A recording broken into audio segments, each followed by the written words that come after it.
Pemerintah daerah ramai-ramai menaikkan tarif pajak bumi dan bangunan. Apakah cara ini dianggap cara instan bagi pemerintah daerah untuk menambah pendapatan atau memang kenaikan tarif dianggap lumrah? Kita akan bahas bersama dengan Ahmad Doli Kurnia dan juga Trubus Hardianto. Selamat malam Bapak-Bapak. Selamat malam. Assalamualaikum. Waalaikumsalam warahmatullahi wabarakatuh. Ini ya kita bicara sekarang melihat dinamika ternyata nggak cuma di Pati aja, tapi ada di berbagai daerah. Rakyat marah karena pajak kok naiknya bisa sekian ratus persen, ada yang bahkan sampai 1000%. Bang Doli lihatnya ini dari mana? Kita bisa melihat apakah karena efisiensi memang ke sana? Harus dikaji lebih dalam. Apakah memang kata efisiensi atau kebijakan efisiensi itu yang kemudian mengakibatkan itu? Nah, kita ingin lihat secara holistik dulu ya, secara menyeluruh.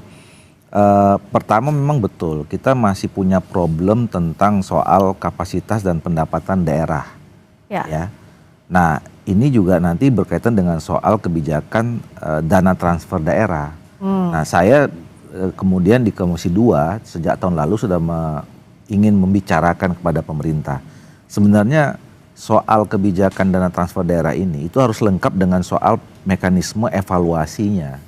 Nah selama ini kan di DPR aja itu tidak ada satu komisi atau AKD pun, satu AKD yang memang secara spesifik menangani atau bertanggung jawab tentang dana transfer daerah ini. Nah, saya bukan karena waktu di Komisi 2, tapi kan yang menjadi pembina kepala daerah itu kan Kementerian Dalam Negeri yang mintanya Komisi 2. Nah, harusnya kita tuh punya mekanisme dana transfer DAU dan DAK itu kan harus dievaluasi tiap tahun. Kalau misalnya ada kinerja kepala daerah atau daerahnya bagus, dia harus ada reward dong. Iya kan? Nah, kalau misalnya sebaliknya harus ada punishment. Nah, ini kan kita nggak tahu nih. Dana evaluasi itu naik, DAU, DAK turun itu karena apa? Atau karena memang kemampuan lobby dari kepala daerahnya, makanya katanya waktu itu banyak sekali kepala daerah yang lebih banyak di Jakarta daripada di daerahnya, atau apa? Itu satu soal. Nah, yang kedua, memang dibutuhkan kemandirian masing-masing daerah untuk mengelola kapasitas keuangan itu. Nggak melulu harus tergantung dari pusat gitu.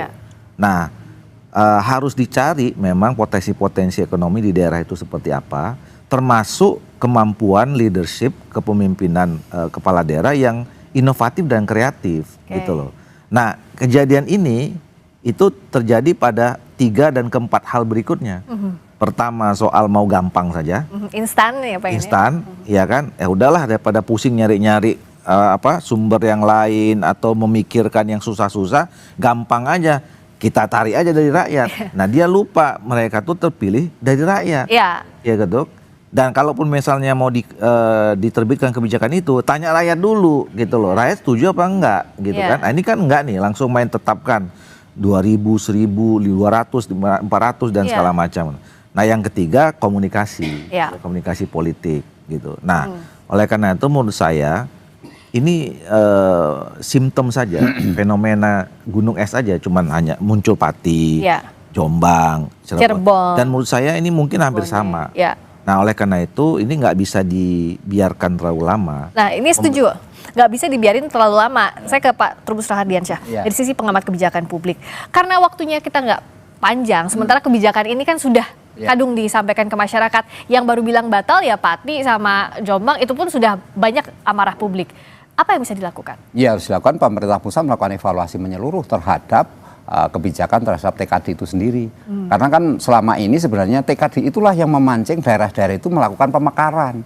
Ini kan menjadi yang nggak pernah ada kajian, walaupun kajian akademi sudah ada, tetapi ini kan tidak pernah menjadi pertimbangan government. Yang kedua ya menyambung ke Mas Doli tadi bahwa memang dibutuhkan namanya ini Mbak entrepreneur government, di mana kemudian pemimpin itu harus inovatif kreatif, jangan apa-apa instan. Ini harus ada, kan sebenarnya ada layanan misalnya sumber-sumber lain itu melalui PPP, Public Private Partnership misalnya, atau KPBU kerjasama pemerintah badan usaha, itu bisa dilakukan. Tapi yang dilakukan mereka karena nggak mampu untuk itu. Yang ada adalah biasanya kita menerima sekian, kita ngabisin. Kan kalau menghabiskan sesuatu yang sudah ada ya tentu semua orang bisa. Ini nggak ada pikiran untuk itu. Nah yang ketiga memang saya melihat bahwa pemerintah pusat itu sendiri seperti ada pembiaran. Jadi biarkan karena dia menganggap itu sudah otonomi daerah Jadi urusan keuangan udah dikasih saja. Sudah nanti nggak ada tadi evaluasi apapun nggak ada. Apakah digunakan betul untuk itu nggak ada. Terus yang ada itu laporannya hanya sifatnya selama ini kan kebijakannya memang itu bottom up. Jadi dari bawah diusulkan. Kan setelah dirubah dengan pola yang baru namanya top down. Nah, ini kemudian seolah-olah menjadi benturan. Padahal itu segala sesuatunya kalau ada komunikasi publik tadi yang bagus, nggak ada itu istilah seperti itu. Karena di mana-mana di seluruh dunia teorinya ya soal desentralisasi, sentralisasi itu adalah masalah komunikasi. Bagaimana komunikasi itu berimbang. Nah, persoalan yang ketika ini memang munculnya arogansi, munculnya kesewenang-wenangan otoritas yang disalahgunakan menurut saya lebih kepada ini perpaduan politik yang mengarah kepada seperti kebanggaan karena kita koalisi, kita partai besar, kita itu yang seringkali dimunculkan di daerah-daerah dan ini seringkali menjadi trigger bagi mereka untuk membuat kebijakan yang sesungguhnya ya kata dapatnya mencekik rakyat itu gitu loh. Karena memang dia nggak punya sense of crisis, tidak ada pikiran bagaimana mengembangkan suatu wilayah yang dia punyai dan dia tidak tahu bisa berbuat apa-apa. Dan itu anehnya baik eksekutif, legislatif semuanya kayak publik melihatnya kayak ngegongi gitu. Oke, semuanya kok semuanya malah yang ngedukung padahal rakyatnya tercekik. Itu yang menjadi problem. Bang Doli, karena sudah banyak pergerakan di masing-masing daerah, jangan sampai kan ini makin tidak kondusif. Ya makanya kalau kami di DPR khususnya Komisi 2 kita akan minta di pimpinan Komisi 2 dalam rapat internalnya besok di hari pertama kedua masa sidang ini itu akan kita mengundang Kementerian Dalam Negeri, Menteri Dalam Negeri untuk membahas soal ini. Nah sebetulnya di masa sidang kemarin kita udah bahas tentang soal dana transfer daerah ini ya. Kita minta kepada Menteri Dalam Negeri untuk melakukan assessment gitu, terus kajian bagaimana nih kita mengatasi soal kelemahan-kelemahan ekonomi yang terjadi di daerah ini, gitu ya. Nah, ini tinggal lanjutnya ini. Jadi artinya kemarin kita udah bahas, ini ada kasus harus semakin serius lagi, ya. Fokus. Harus ada solusi, ya, harus ada konsep baru tentang soal hubungan antara pusat dan daerah terkait masalah keuangan ini. Nah, artinya pemerintah pusat kalau Pak Trubus lihat nggak bisa dong angkat tangan bilang bahwa nggak ada hubungannya antara efisiensi misalnya antara transfer ke daerah yang berkurang dengan adanya gejolak di berbagai daerah dinaikannya pajak di sejumlah daerah. Iya nggak bisa karena pada akhirnya kan misalnya ini taruhlah seorang bupati ini kan harusnya naik ke atas melakukan semacam konsultasi publik dulu. Konsultasi dengan atasannya kan siapa? Gubernur kan, gubernur itu kan BPP, wakil pemerintah pusat di daerah. Kemudian di atas ini ada namanya Kemendagri. Di Kemendagri itu ada namanya Dirjen Bina Keuangan Daerah. Kan harusnya ada konsultasi semacam itu. Belum ada otonomi daerah juga ada di situ. Sehingga mereka saling ada semacam kalau saya naikkan sekian, orang jawab piye kan gitu akibatnya apa yang harus saya lakukan kan harusnya ada seperti itu. Nah di satu sisi pemimpinnya kan harusnya ke bawah. Ini kan kalau belajar dari Pati itu kan hanya masalah struktural saja, artinya dia hanya kepada camat, lurah, ya mereka yes aja gini-gini ya, tapi kan karena mereka struktural. Coba bicarakan dulu dengan kepala daerah, komunitas-komunitas yang ada di situ, para petani bagaimana seperti apa, kan harusnya seperti itu sehingga didengarkan. Nah ini kemudian baru kalau sudah ada kesepakatan dibuatlah semacam ini dulu uji coba, testing the water dulu, tes dulu seperti apa, cek ombak, bener nggak ada reaksi ini, kalau nggak ada reaksi baru menjalan jalan lagi. Kalaupun mau naik sekitar 500 atau mau 1000% pun bisa dilakukan kan itu secara bertahap kan aturannya cuma 3 tahun, minimal 3 tahun pajak itu dievaluasi. Nah itu 3 tahun dinaikkan, tapi kenaikannya jangan mencolok. Hampir semua aturan kan cuma 20-100% paling tinggi. Lah kalau di atas 100% ya orang akan menjerit, Mak. Iya akan menjerit karena banyak warga yang bilang bahwa ini jahat. Bagaimana tidak, masyarakat tuh taunya saat bayar PBB loh. Kok jumlah saya jadi segini? Bang Doli, emang seberapa terdesaknya sih kalau DPR lihat kondisi daerah kok sampai tidak ada sosialisasi sama sekali, masyarakat nggak tahu tiba-tiba di bilnya ada harus naiknya ratusan sampai. Nah itu kelemahannya tadi saya katakan. Jadi pertama soal komunikasi bagian dari leadership, yang kedua memahami mekanisme terhadap pengambilan kebijakan. Itu yang saya pernah katakan. Kalau misalnya ya keinginan atau kebijakan ini mau diterbitkan melalui mekanisme yang tepat, mungkin tidak sebesarnya reaksinya. Misalnya, bicarakan dulu dengan DPRD. Dan biar kuat, bukan lagi perbub, tapi mungkin perda, kalau disetujui oleh DPRD. Nah DPRD pasti kalau kemudian ini disampaikan konsep, dia akan tanya dulu tuh pasti sama konstituennya, ada hearing dulu, ada uji publik dan macam-macam sebelum peraturan itu diterbitkan. Nah itu kan kita bisa dengarkan feedbacknya. Nah kalau pada saat kita dengar feedback itu banyak nggak setuju, ya ditinjau ulang kebijakannya, sampaikan ke Bupati, ini nggak bisa. Nah ini kan enggak nih, DPRD pun di bypass juga, dia terbitkan perbub naik sekian ratus %, habis itu ada reaksi masyarakat, dia tantang pula, kemudian sampaikan ke gubernur udah bilang tolong ditinjau ulang.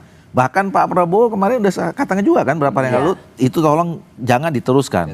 Tapi masih terus juga. Nah jadi udah complicated jadi masalahnya soal Pati ini. Beda kan dengan kasus yang lain ya. Kalau komunikasinya bagus dan kemudian didengar pendapat masyarakat, mungkin saya nggak terlalu ini.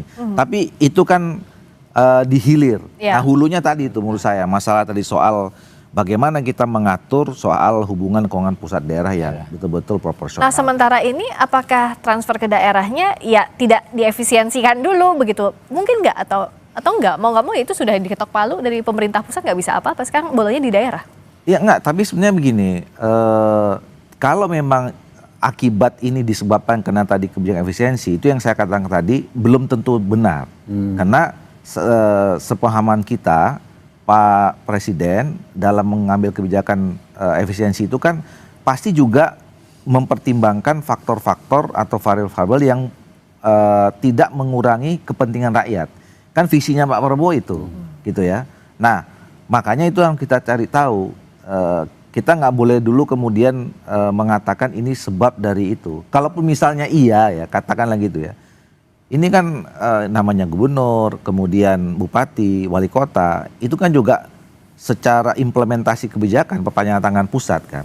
Jangan dong kemudian misalnya dia punya problem sendiri di daerah, nggak bisa diatasin, ya, di atas nggak dia kasih tahu, kemudian di bawah dia tekan, begitu ini dia bilang nih gara-gara efisiensi, nggak boleh gitu juga. Itu tadi saya katakan soal leadership, soal kemampuan, kreativitas, inovasi macam-macam yang nggak ini gitu. Nah, tapi terlepas dari itu kita kembali saja menurut saya ini harus cepat diselesaikan, jangan dibiarkan lama-lama, karena ini akan jadi snowball nih, ya kan? Ini pasti besok kalau nggak diambil alih oleh pemerintah pusat, dibicarakan di di pemerintahan dan sama dengan DPR, ini akan terus nih keluar nih satu-satu. Ya gitu. pasti. Nah, makanya oleh karena itu kita cari nih solusinya. Ini kasus yang menurut saya bagus untuk meyakinkan kita semua bahwa hubungan pusat daerah kita ini atau potensi daerah nanti bisa kemana-mana nih, bisa soal nanti bisa ke pemekaran, bisa juga nanti soal kepala daerah ini pemilihan langsung atau DPR, karena ini ada pasti ada hubungannya semua nih nanti, gitu loh. Betul. Nah, untuk masalah yang ini dulu Pak Trubus, kan ini sudah terjadi di berbagai daerah. Kok ya kayak janjian begitu kan masyarakat nanti begitu. Di Pati ternyata nggak cuma Pati doang, ada Cirebon, ada Bone dan lain-lain. Apa sih yang menyebabkan kok tidak bijak sekali pemimpin di masing-masing daerah banyak lagi nggak cuma satu? Iya, saya melihat ini semua persoalannya tidak ada koordinasi kerjasama yang sebenarnya menjadi tanggung jawab pusat. Dalam ini Kemendagri, kan artinya kan ketika daerah-daerah itu memutuskan, harusnya kan dia memantau tahu kondisi yang terjadi di bawah. Nah karena apa yang di bawah ini memutuskan sendiri, ini karena ada masalah, kemudian seolah ini nggak ada hubungan sama sekali, padahal itu sesuatu ada korelasinya. Ada missing chain dong, ada missing link gitu. Iya, ada missing link, ada benang merah lah katakanlah seperti itu, sehingga yang kita lihat adalah bagaimana kemudian ketika kebijakan itu dibuat, itu tidak berdiri sendiri, itu kan satu kesatuan. Publik itu melihat yang namanya kebijakan pemerintah, ya pemerintah itu pemerintah pusat mau pemerintah daerah, tahunya dia pemerintah. Pemerintah. Kok saya suruh bayar pajak sekian. Dulu saya bayar pajak cuma 1 juta, tiba-tiba saya disuruh bayar 5 juta. Waduh, ini pemerintah kurang ajar amat ke saya kan gitu. Dalam hati kan seperti itu. Nah, keluhan-keluhan semacam ini harusnya kan dikasih semacam channel aduan. Bagaimana ketika Anda nanti ada persoalan, silahkan mengadukan ke sini. Ketika aduan terus ditindaklanjuti, diselesaikan secara baik-baik, dipanggillah orang itu, diberikan pengertian, pemahaman. Ini kan harusnya ada istilahnya channel-channel di mana kemudian ruang-ruang publik untuk mereka saling berkomunikasi. Nah, antar daerah ini sepertinya memang ini jadi persoalan. Nah, apakah kenaikan itu merupakan bentuk sensasi atau itu merupakan solusi kan jadinya seperti ini, karena orang berpikir mereka berlomba-lomba untuk ini, wah itu sensasi sekali karena 1000% naiknya kan sensasi, tapi yang saya mengatakan itu solusi menghadapi kekurangan uang, PAD-nya rendah macam-macam. Padahal yang namanya soal pajak restribusi itu kan berkaitan langsung terhadap publik. Kenapa tidak melakukan satu kehati-hatian di dalam membuat kebijakan itu? Artinya publik tadi ditanya dulu kan, tanya apa sih sesungguhnya, mau nggak seperti ini? Kalau nggak mau ya sudah, ada feedback dulu harusnya. Iya, ada feedback dulu. Tapi kan masalahnya kalau itu yang dilakukan kelamaan, Mbak. Ini kan dihadapkan karena apa? Karena kebutuhan. Misalnya kan di Pati PAD itu APBD-nya sekitar 36 miliar katanya gitu. Nah, untuk pengeluaran kos macam biaya birokrasi itu hampir nyaris 200 miliar. Apakah siapa kepala daerah pun akan pusing di situ. Nah, itu gimana? Jalan tengahnya, solusinya untuk publik juga tidak terbebani, nggak dapat beban dari pemerintah, sementara pemerintah daerahnya harus putar otak seperti apa sih yang disebut inovatif dan juga kreatif dalam waktu singkat untuk menutupi jumlah anggaran yang dibutuhkan, apa yang harus dilakukan. Tapi usai jeda di Sapa Indonesia Malam, kami segera kembali. Karena tadi apakah ini sensasi atau solusi? Yang jelas pasti sensasi lah. Kalau sekarang sudah banyak kemarahan publik karena sudah ketok palu baru dibilangin ke publik.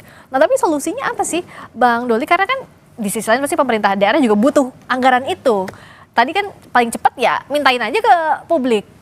Jadi mau apapun itu, sensasi atau solusi, nggak boleh beban itu dikasih ke rakyat. Itu dulu prinsipnya. Itu setuju. Ya, mau sensasi kek, mau solusi kek, gitu ya. Nggak boleh solusi kemudian nekan rakyat. Nggak boleh itu. Nah yang kedua sebenarnya ini saya dari perspektif politik ya. Dulu kan calon-calon kepala daerah ini merebut simpati pada masyarakat. Kampanyenya bagus-bagus, manis-manis. Nanti Pati mau kita buat begini, tidak akan ada kenaikan, nanti potensi daerah kita ambil dari sini, segala macam gitu. Ya kerjakan aja itu, gitu loh. Nah, kemudian kalau jawabannya saya nggak bisa ngerjakan itu, lah kenapa kemarin? Emang nggak tahu? Emang nggak tahu situasi daerah kita mau jadi kepala daerah, kan harusnya sudah tahu dong. Kita mau menempatkan diri kita pada satu daerah, kemudian kita berjanji untuk memajukan daerah itu pasti kita udah tahu dong. Kalau nggak kita nggak berani kampanye, nggak berani jadi kepala daerah, kan gitu loh.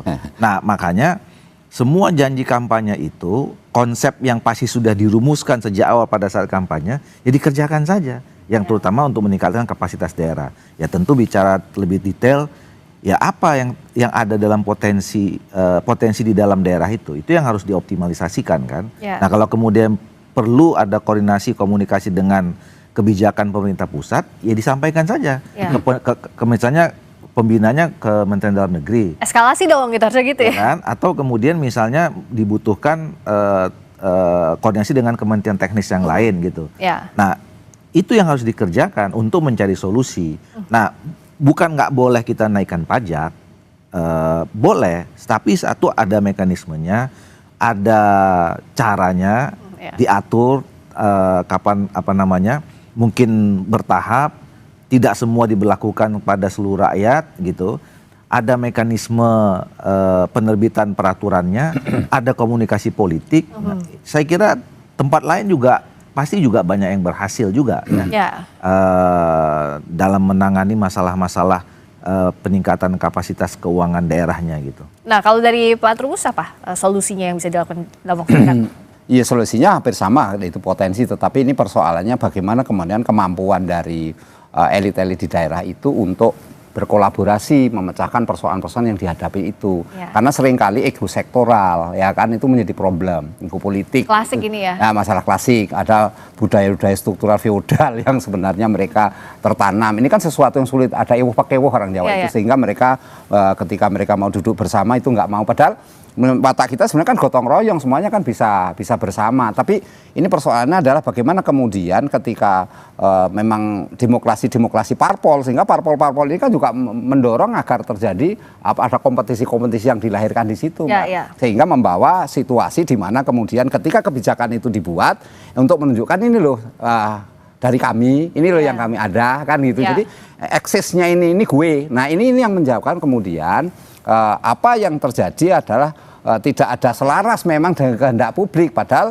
kehendak publik itu sesungguhnya yang menentukan, tetapi kehendak publik itu sendiri kan sudah terpolarisasi karena pilihan-pilihan tadi kan, pilihan pada saat pilkada itu. Tapi yang jelas yang disepakati bersama, publik harusnya ada di nomor 1 dalam membuat kebijakan ya. Iya. Harus jangan sampai mau kampanye baru cari-cari masyarakat dukungan, giliran begini. Karena kebijakan itu kan yang paling Ya. nanti diterapkan kan untuk masyarakat. Ya, betul. Makanya tanya dulu ke mereka kan gitu. Jangan sampai membebankan rakyat, dan ini semua kebijakan harus ditinjau ulang ya. Kalau tidak, ini akan menimbulkan kemarahan yang lebih besar lagi. Iya, iya.